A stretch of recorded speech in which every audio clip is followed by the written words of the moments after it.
Assalamualaikum warahmatullahi wabarakatuh. Saya Novi Lutfiah dari TKIT Nurul Iman, CGP Angkatan 4, Kabupaten Bogor.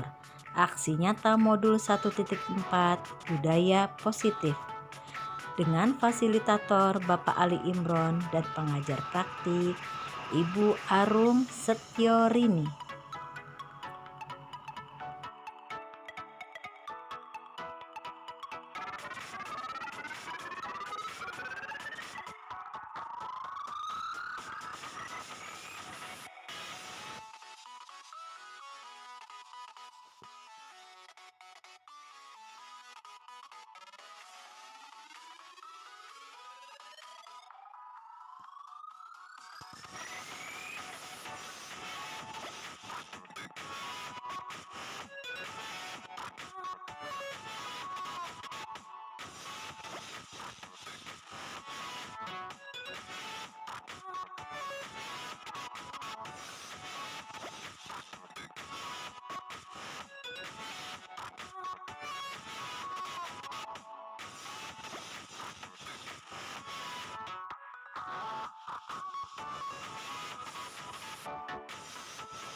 Waalaikumsalam warahmatullahi wabarakatuh.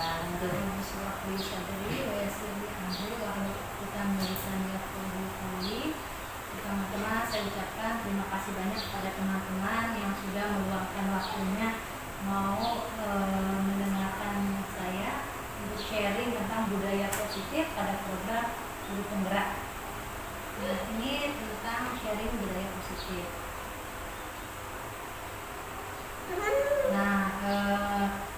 Metodisnya yaitu perubahan bab 1, perubahan paradigma, disiplin positif dan motivasi, keyakinan kelas, pemenuhan kebutuhan dasar, posisi kontrol dan retribusi. Kita langsung ke perubahan paradigma. Jadi Ki Hajar Dewantara itu adalah bapak pendidikan Indonesia ya. Kenapa adanya Merdeka Belajar?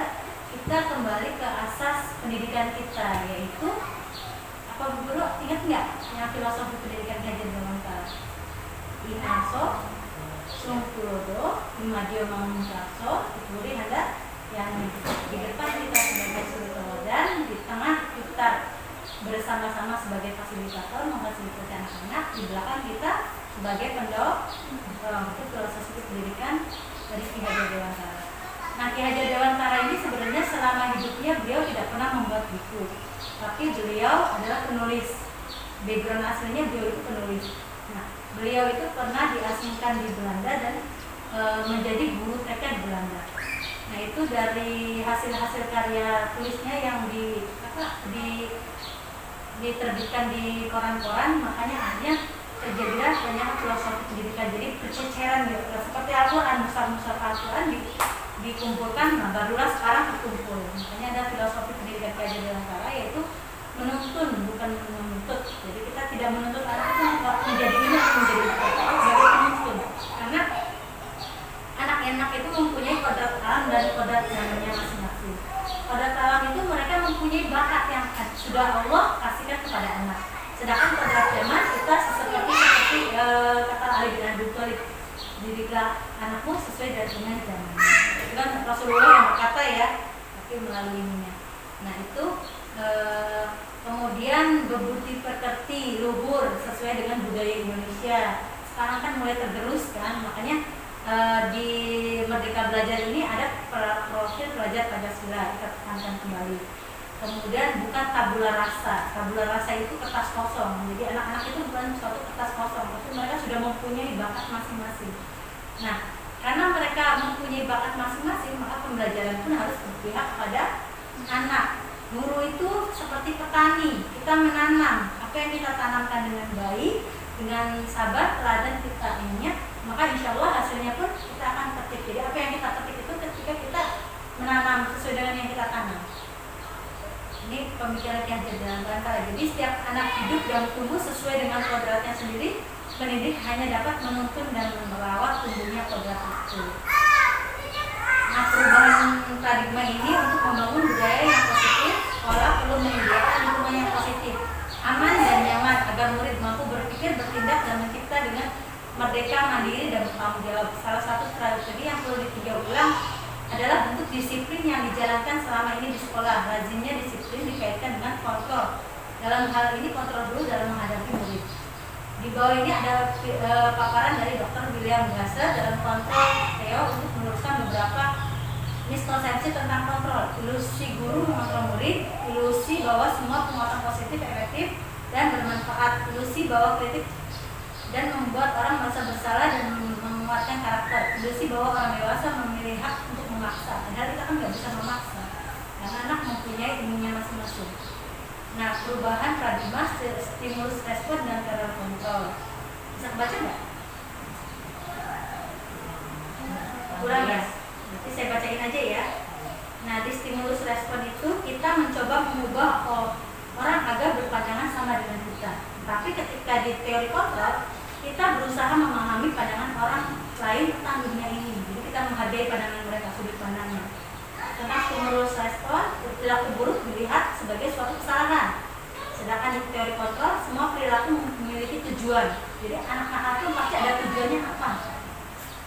Terus orang lain bisa mengontrol saya di stimulus respon.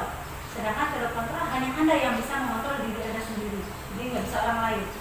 Terus di respon, saya bisa mengontrol orang lain. Kalau di kontrol, Anda tidak bisa mengontrol orang lain. Karena kembali yang di atas ya, pemaksaan ada pada saat tujuan gagal. Kolaborasi dan konsensus menciptakan pilihan-pilihan baru. Itu yang kontrol. Model berpikir menang atau kalah. Sedangkan di kontrol, model berpikir menang, ya menang. Jadi nggak ada yang namanya kalah, semuanya pemenang. Terus disiplin positif dan motivasi di bab 2. Kata disiplin sering dikaitkan dengan kata tertib, teratur, dan kepatuhan. Dan peraturan kata disiplin juga dihubungkan dengan hukuman. Padahal itu sungguh berbeda. Karena belajar tentang disiplin positif tidak harus dengan memberi hukuman. Justru itu adalah salah satu alternatif terakhir. Dan kalau perlu tidak digunakan sama sekali.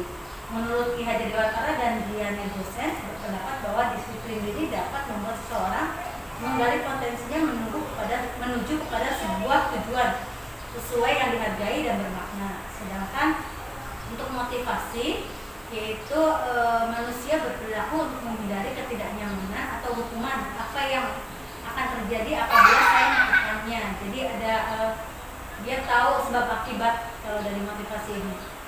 Untuk mendapatkan imbalan atau penghargaan dari orang lain, apa yang akan saya dapatkan apabila saya melakukannya.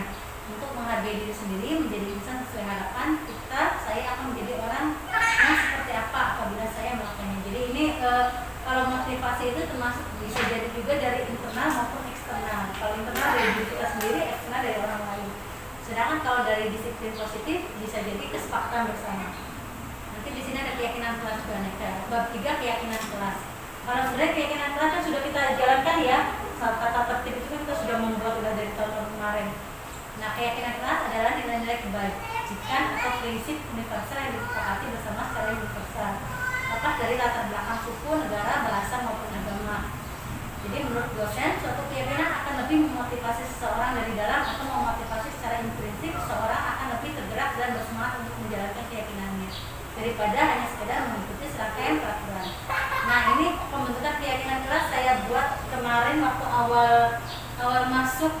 Ini contoh keyakinan kelas. Satu, saling menyayangi sesama teman, mau memaafkan dan bermain bersama. Yang kedua, bersemangat ke sekolah dan datang tepat waktu, tertib dan mendengarkan guru, mandiri, berani dan bertanggung jawab, bersuara pelan dan mengontrol gerakan tubuh. Ini salah satu contoh dari keyakinan kelas yang ada di kelas. Nah, perbedaan hukuman dan konsekuensi. Hukuman adalah sesuatu yang menyakitkan, harus terjadi, membuat anak sakit fisik atau hati untuk jangka waktu lama. Anak membenci kedisiplinan atau kepaksaan, mendorong anak menyakiti diri sendiri. Konsep diri yang buruk, anak belajar untuk menyembunyikan kesalahan, jadi belajar berbohong karena takut dihukum. Marah, rasa bersalah, dikembangkan, merasa tidak dihargai. Sedangkan konsekuensi itu sesuatu yang harus terjadi, membuat merasa anak tidak nyaman dalam waktu pendek. Jadi kesadaran diri ya. Terus anak menghargai kedisiplinan, stimulus tanggapan, mendorong anak agar mudah menyesuaikan diri, konsep diri yang baik. Anak belajar untuk mematuhi aturan, kehilangan hak, membuat tidak nyaman diasingkan untuk sementara. Sedang ini bab yang keempat adalah tentang kebutuhan dasar manusia. Jadi ada 5 kebutuhan dasar manusia. Pertama adalah survival, yaitu kebutuhan yang bersifat fisiologis untuk bertahan hidup. Contohnya kesehatan, rumah, makanan, itu kebutuhan dasar manusia yang survival. Cinta dan kasih sayang meliputi kebutuhan akan hubungan dan koneksi sosial, kebutuhan untuk memberi, menerima kasih sayang, dan kebutuhan untuk merasa menjadi bagian dari suatu kelompok. Kebebasan, menginginkan pilihan. Mereka perlu banyak bergerak, suka mencoba-coba, tidak terlalu berpengaruh orang lain, dan senang mencoba hal yang baru dan menarik. Jadi sesuai dengan minat anak. Terus kemudian penguasaan, meliputi keinginan untuk dianggap berharga, bisa membuat perbedaan, bisa membuat pencapaian kompeten, diakui, dihormati. Ini meliputi harga diri dan keinginan untuk meninggalkan pengaruh. Kemudian kesenangan, kebutuhan untuk mencari kesenangan, bermain, tertawa. Mereka suka bermain dan mengoleksi barang, suka berburu, suka meniru, dan juga memuaskan. Ini adalah 5 kebutuhan dasar manusia. Nah, ini posisi kontrol kita sebagai guru. Ada di posisi kontrol mana kita itu? Nah, di sini ada penghukum, ada pembuat. Jadi 5 posisi kontrol itu ada 1 penghukum, yaitu guru yang suka menghukum, ada penjabarannya. Terus ada pembuat merasa bersalah. Kebiasaannya itu kita pendekatan, kok bisa begitu. Jadi dengan nada kita, contohnya gini, ibu kecewa loh kamu ini. Nah, itu termasuknya kita pembuat merasa bersalah. Jadi anak pun merasa bersalah. Terus ada juga teman, membuatkan alasan-alasan untuk muridnya. Jadi kita seperti teman ketika dia melakukan salah. Terus ada pemantau, yaitu menghubung atau mengukur. Kemudian ada manajer, yaitu mengajukan pertanyaan-pertanyaan.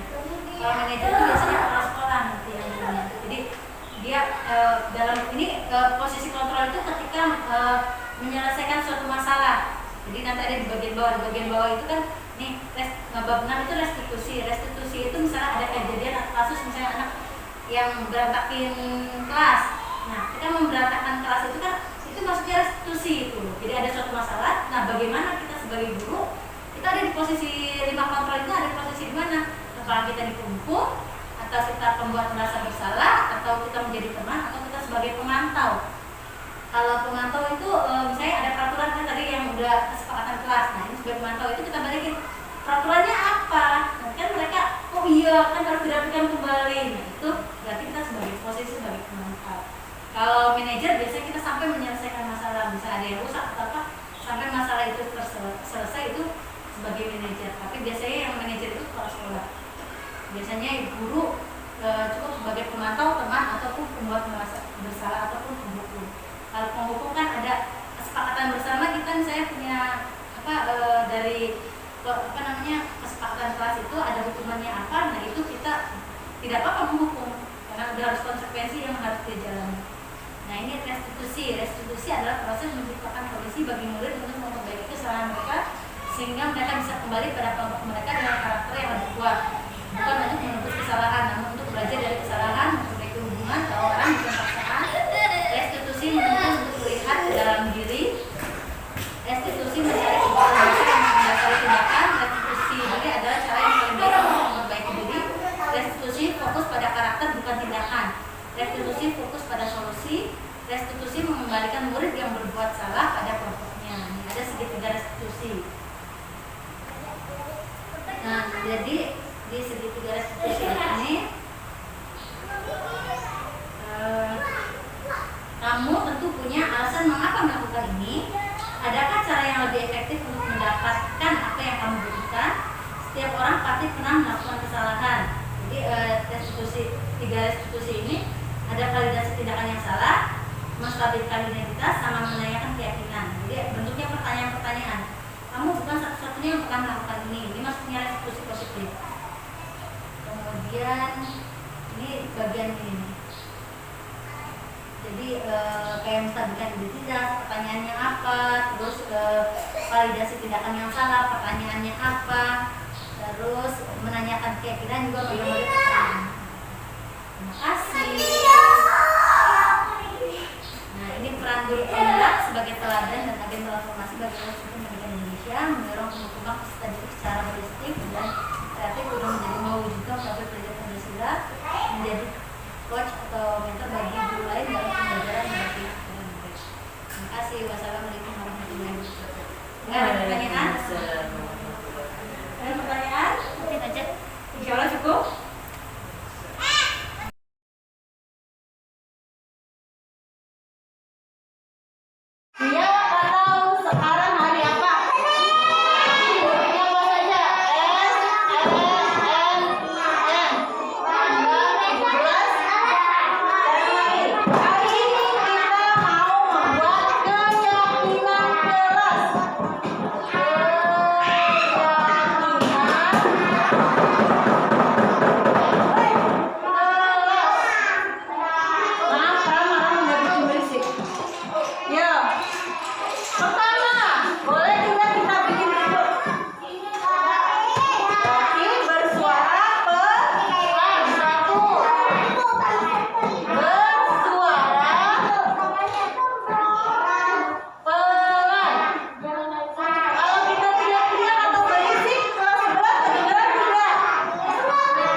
Vicky setuju.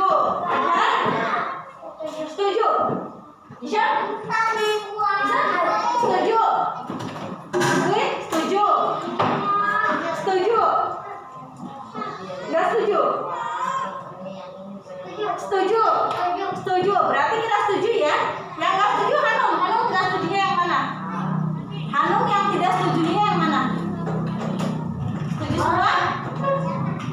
Enggak. Yang mana yang tidak setuju? Yang bersuara pelan atau mendengarkan guru, berjalan di kelas, tertib, saling sayang, belajar sampai selesai, saling bersama, saling memaafkan, datang ke sekolah tepat waktu, bersemangat sekolah.